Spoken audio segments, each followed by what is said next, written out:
O Senhor esteja convosco. Proclamação do Evangelho de Jesus Cristo, segundo Mateus. Naquele tempo, Jesus viu um homem chamado Mateus sentado na coletoria de impostos e disse-lhe: "Segue-me." Ele se levantou e seguiu a Jesus. Enquanto Jesus estava à mesa em casa de Mateus, vieram muitos cobradores de impostos e pecadores e sentaram-se à mesa com Jesus e seus discípulos.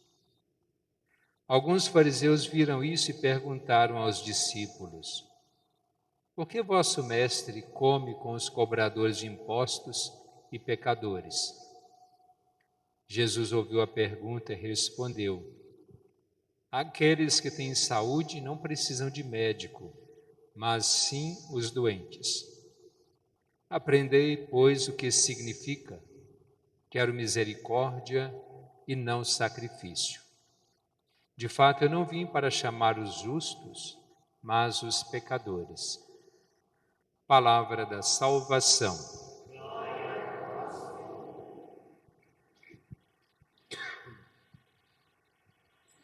Hoje nós celebramos no calendário litúrgico o dia do apóstolo São Mateus. Teve a sua vida marcante como apóstolo. Na verdade, o Evangelho não diz muito sobre ele, mas ele diz muito do Evangelho, porque, além de apóstolo, é evangelista. E como nós sabemos, todos os apóstolos de Jesus foram martirizados. Então nós celebramos também hoje, com a cor do sangue, o vermelho, a liturgia com a celebração dos mártires, e sendo ele esse que trouxe para nós a palavra de Deus, que é o próprio Deus, o Evangelho, que é o próprio Jesus. E quando nós pensamos em Mateus, no seu seguimento a Jesus, é muito interessante a gente ver que Jesus, ele não escolhe as pessoas santas. Todos os apóstolos deram uma canseira em Jesus, de alguma forma. Alguns nasceram para a fé através desse chamado de Jesus, sem ser aquele, o queridinho, o preferido, mas alguém que foi tirado de uma situação de baixa. Porque Mateus, chamado antes Levi, era cobrador de impostos. E os cobradores de impostos eram tidos pela sociedade como ladrões, como pecadores. Eram sempre discriminados. E eram pessoas ricas, e muitas, é claro, que cobravam em excesso. E aí, essa questão que se tornavam diante dos outros como ladrões. E também cobrar imposto daqui, para mandar para o grande centro, o povo vivia na pobreza, e isso eles não achavam justo, é como roubando da gente para mandar para os grandes centros. Como disse, de uma comunidade pequenininha, rural, para mandar para o centro da cidade, que às vezes tem recurso, ou de uma cidade pequena para mandar para uma capital. E assim, a gente fica imaginando como que era a pobreza daquele povo que era também surrupiado. E quem que é que Jesus chama? Exatamente aquele que estava sentado na sua banca, na coletoria de impostos, que era Levi.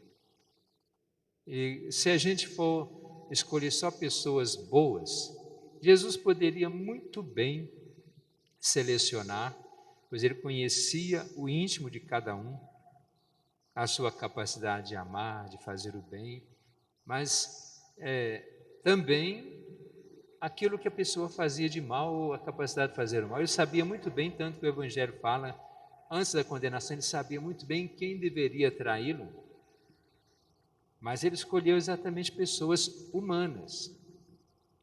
E às vezes a gente quer, atuando à frente da igreja, pessoas perfeitas. Se nem Jesus colocou pessoas perfeitas à frente da sua igreja, o próprio Pedro, a gente pode ver como testemunho disso, o chefe, o primeiro Papa, o seu representante, em quem ele fundamenta a sua igreja, sobre esta pedra edificaria minha igreja. aquele mesmo Pedro que negou Jesus, aquele mesmo Pedro que dizia na hora das dificuldades lá da paixão de Jesus, nem conhecia. Aquele mesmo Pedro que Jesus mandou ficar no seu canto, afasta de mim, Satanás, mas também aquele Pedro que declarou seu amor a Jesus como o Filho de Deus. E Mateus, então esse cobrador de impostos que chama a atenção dos outros, porque Jesus depois vai à casa dele comer. E como certamente entre Mateus tinha lá os seus amigos, outros cobradores de impostos, os fariseus, que eram, entre aspas, os puros, os santinhos, os cumpridores da lei, começaram a criticar a Jesus. Este homem come com os pecadores. Quantas vezes nós discriminamos as pessoas até na nossa mesa? Não apenas por serem pessoas ruins, se a gente pode julgar as pessoas entre bons e maus. É Jesus que fala que vem julgar os bons e maus. Mas às vezes nós julgamos por nós termos uma certa antipatia, por não fazer parte do grupo da gente, como diz, do time da gente, por não fazer parte da sociedade da gente, talvez não fazer parte da igreja da gente, talvez por ser pobre, por ser de outra raça. E quantas vezes a gente percebe essa discriminação, sendo que Jesus não discriminou os pecadores que ele sabia que eram pecadores.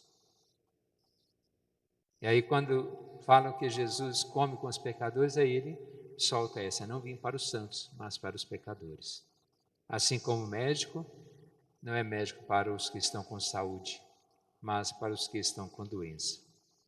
Vamos fazer a nossa entrega a Jesus através da nossa vivência, do nosso amor às pessoas, da nossa acolhida, e que apague em nós todo tipo de discriminação, porque às vezes a gente até reza para que haja menos discriminação. Menos não, é para que haja nenhuma discriminação.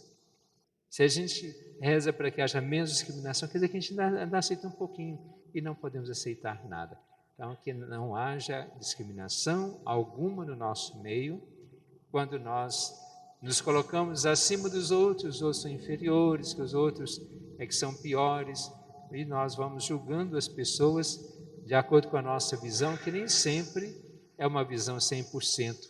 Às vezes nós somos cegos, surdos e mudos quando nós vamos analisar as pessoas. E que Jesus enxergava, escutava e via muito ali e sabia falar também. Por isso ele chamou a quem chamou.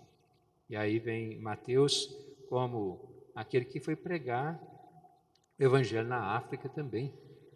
E como pregador do evangelho, se tornou mártir e depois se tornou esse evangelista. E pela tradição, São Mateus é quem batizou uma das santas também da nossa devoção popular, que é Santa Efigênia. E claro que a liturgia dá precedência a São Mateus, mas hoje também nós celebramos o dia de Santa Efigênia, que a gente possa pedir a Deus, através dos santos, que nos ajude a viver cada vez mais uma vida de santidade. Vamos agora fazer a nossa prece.